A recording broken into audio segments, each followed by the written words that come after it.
જો મારા બેડાને હાંસવા જઈશ તો મારું પન પડી જશે, જો મારા પનને હાંસવા જઈશ તો મારું બેડું પડી જશે. હે રણુના વાળા, મને આ બળદને બાદલમાંથી બચાવજો. રામદેવજી બાપાને અરજ કરી છે.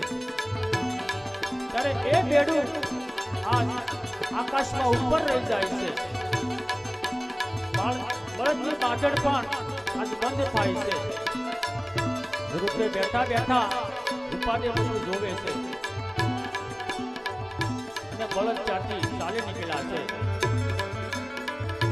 અને આવો ચમત્કાર જોઈ રૂપાદેવ જરૂર છે તે નીચે આવે છે અને આજ રૂપાદેવની દાસીને આવો ચમત્કાર જોઈ અને શું કહેવા લાગ્યા.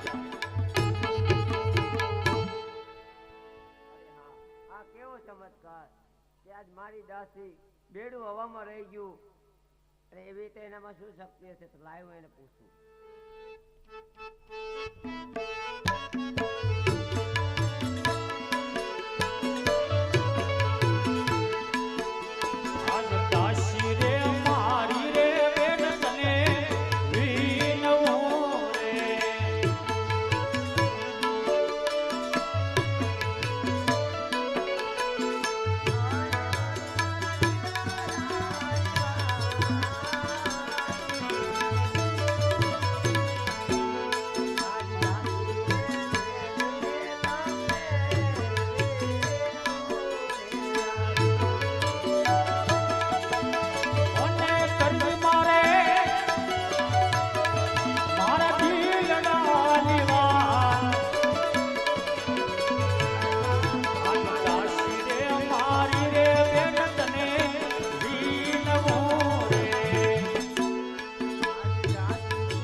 ધોને કરો